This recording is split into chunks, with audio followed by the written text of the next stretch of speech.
The flight attendant pointed straight at me and shouted, "Sir, you need to get off this plane right now."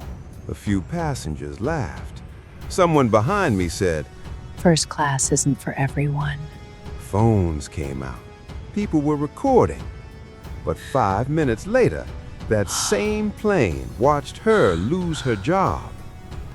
I'm 72 years old. My name is Walter Brooks, and I'm an older black man who has spent most of his life traveling for work.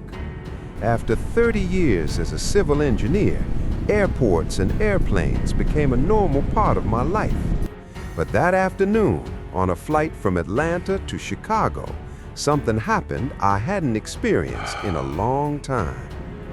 My granddaughter had brought me a first-class ticket for my birthday.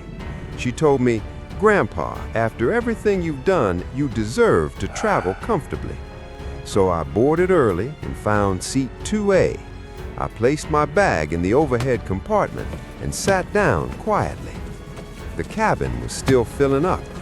A man across the aisle looked at me, then at the seat number, then back at me again. He leaned toward the woman beside him and whispered something. She glanced over at me, then smiled, not kindly, the kind of smile people make when they think something is ridiculous.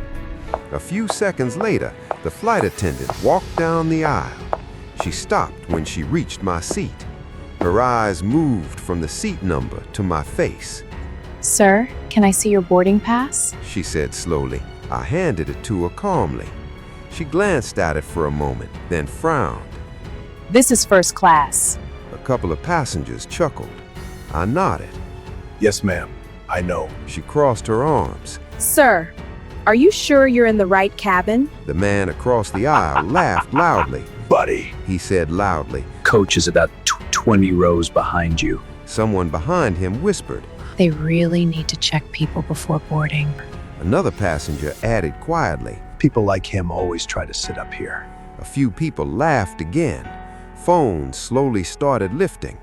The attendant's tone became sharper. "Sir, I'm going to need you to return to your assigned section." I kept my voice calm. My ticket says 2A. She shook her head. "Sir, sometimes passengers pick up the wrong boarding pass." The man across the aisle chuckled again. Yeah. He said, He probably grabbed someone else's ticket! More laughter, more whispers. I'd seen that look before. The silent assumption. The quiet belief that a black man like me couldn't possibly belong in first class. The attendant pressed the call button. Another crew member arrived. "What's going on?" "He's refusing to move." The first attendant pointed at me. Passengers were openly watching now. Someone in row 3 was recording the entire thing. The flight attendant finally raised her voice. "Sir, you need to get off this plane right now." I slowly stood up, not because I was wrong, but because arguing in front of a plane full of strangers rarely changes anyone's mind. Just as I stepped into the aisle, a man in a dark suit walked onto the plane from the jet bridge. He stopped when he saw the scene. Is there a problem here? He asked. "This passenger is refusing to leave first class." The second attendant replied. The man looked at me carefully. Then his expression changed. Mr. Brooks? Yes? He smiled slightly. I'm David Reynolds, the airline's Regional Operations Director. The attendants froze.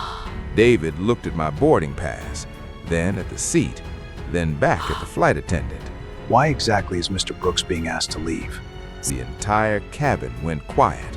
The attendant hesitated. "We thought there might be a mistake." David shook his head slowly. No mistake. Then he turned so the entire cabin could hear him. Mr. Walter Brooks is one of our longest-standing platinum members. Phone slowly lowered, but David wasn't finished. He's also the lead civil engineer who helped design 2 of the airports our airline operates today. The laughter disappeared instantly. The man across the aisle suddenly became very interested in his phone.